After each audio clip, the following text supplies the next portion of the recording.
Heidi-ho neighbors, Radio Goji here, and welcome to Squeeze the World Toys. I'm bringing the name back. I've explained that in an update video. Let's go on with what we're talking about today, which is continuing my look at the Lupinranger vs. Patranger VS Vehicle series with the deluxe Trigger Machine Crane and Trigger Machine Drill. Unlike what I had predicted before, they actually went and made basically a Patranger equivalent to the Scissors and Blade Dial Fighters.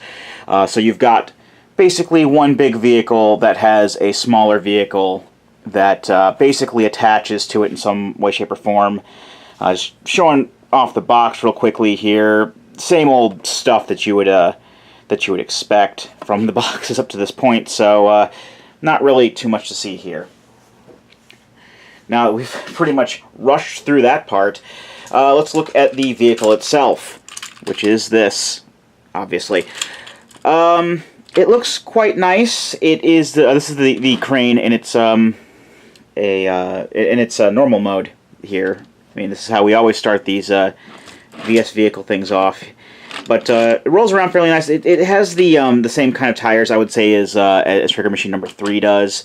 So it rolls around decently enough.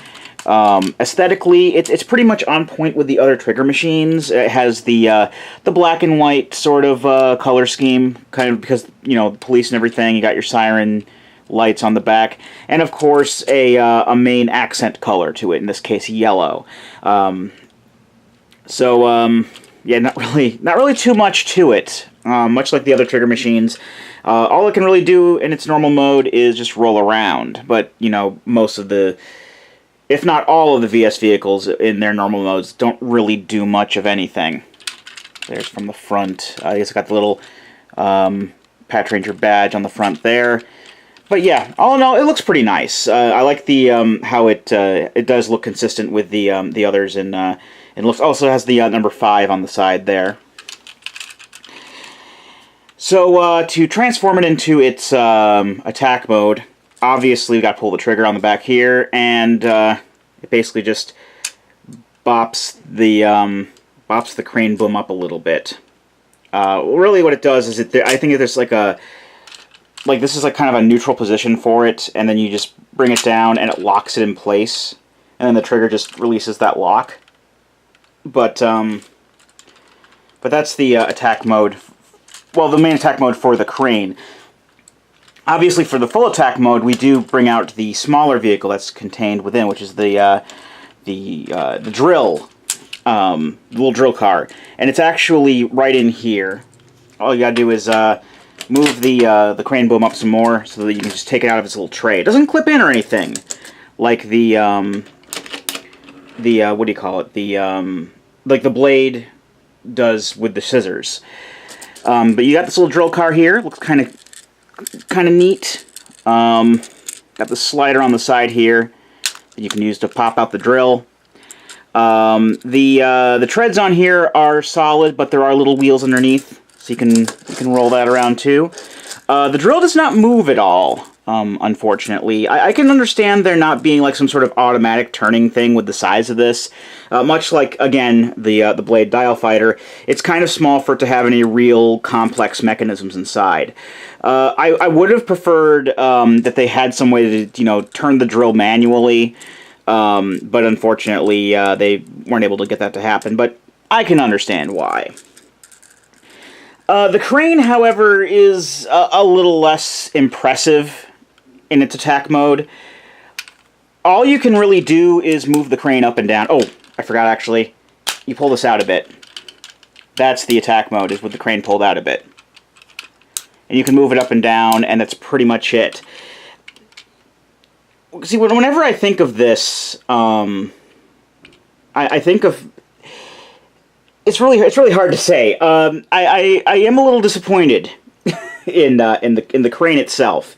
I mean, like I said, it looks fine. It looks the part, but it doesn't do anything.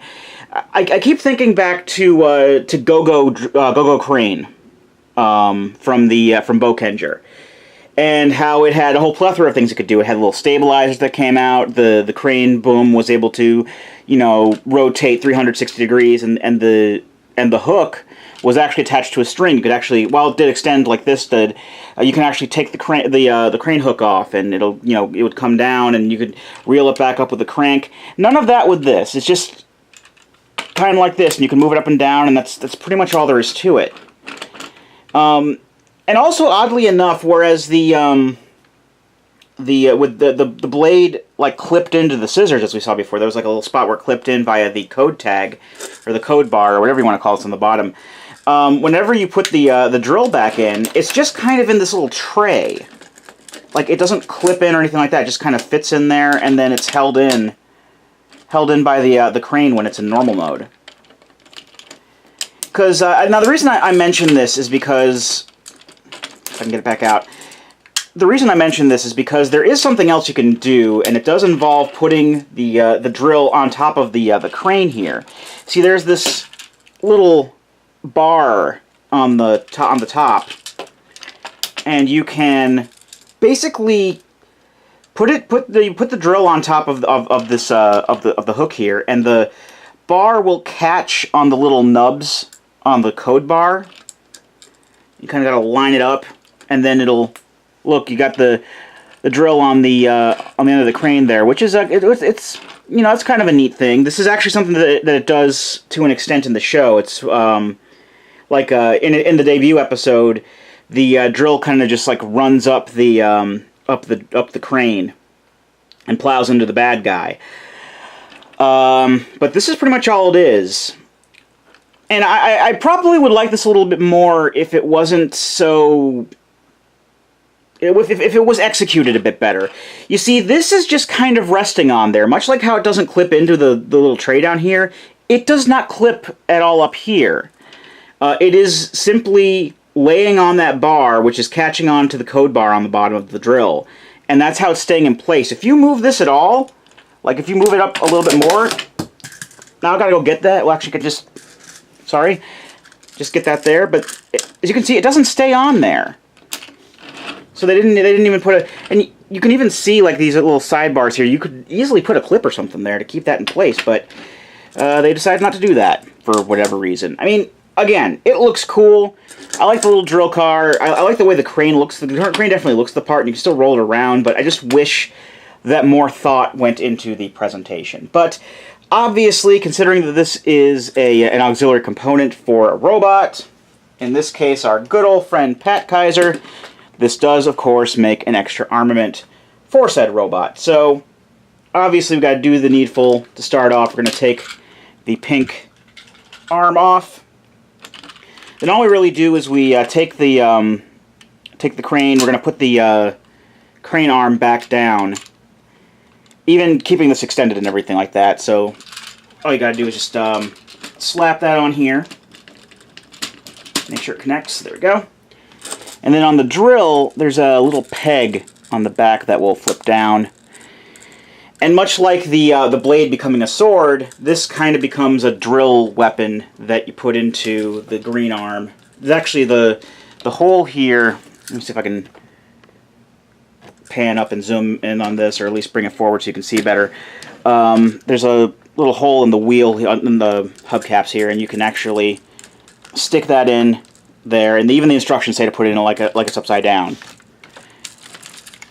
like that. But here we have the combination Pat Kaiser Strong, and much like the presentation of the standalone vehicles, I do have mixed feelings about this as well. First off, the crane arm is fine. I think it looks the part. It's basically doing like what Go-Go Crane did with the crane formation on Daiboken. And basically it's acting like a strong punching arm. It does that in the show, and it definitely looks the part for what we're doing here. But I'm not really a fan of this drill weapon they got here. I mean, I don't know what this is supposed to really be. It looks kind of like he's holding a dagger, and that doesn't really go along with the quote-unquote strong aesthetic that they're going for here.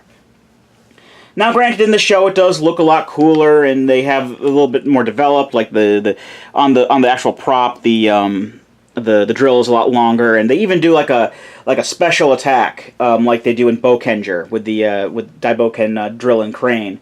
where they use the crane to hoist up the bad guy and swing him into the drill. And that's all fine and dandy, but like when on the toy, it doesn't really, it looks like he has a little, like I said, a little dagger. He's holding, and the way he's holding it, I mean, if I were to have a drill weapon, I would be holding it in a position where I would be stabbing with something. You see, it worked better with the sword, because sword is a slashing weapon, and you can, do a slashing motion with this. And I do understand that you can use your imagination and all that. I mean, it's a toy, so there you go. But yeah, it's just I don't hate it. It's just something that kind of I'm not really that big a fan of it, and it just kind of irks me. In all honesty, when I first got this, I didn't really like it all that much. But since then, I've seen the episode where this combination comes in, and I've played around with it a bit more, and I've grown to like it. So, like, if you would ask me, like, around that, because I got this, like, earlier this week, I think on Thursday I got this. If you asked me then what I thought of it, I would have said it was lame, and I'm mainly holding on to it for completion's sake. I do like it a lot more now. It's not by far not anywhere near my favorite. My favorite is still, the Lupin Kaiser Knight. Lupin Kaiser Knight looks awesome.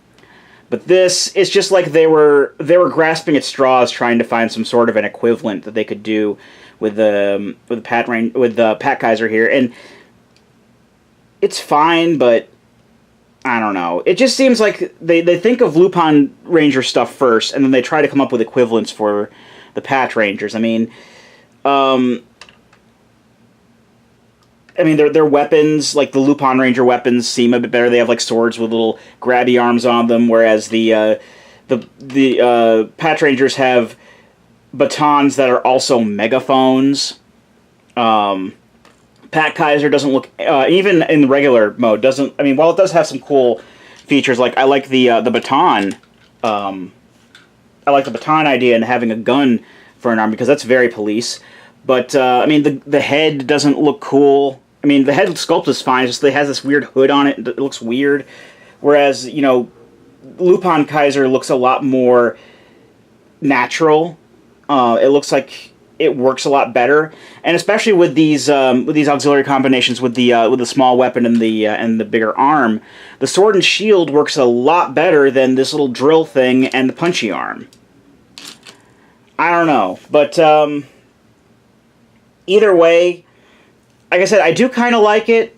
It's not anywhere near my favorite, but I'll still gladly hang on to it. Not that big a deal. I just prefer other things over this, obviously. In all honesty, it's up to you if you want to pick it up. I'm just doling out recommendations. If you had asked me like a few days ago, I probably would have said no, I can't recommend it. But the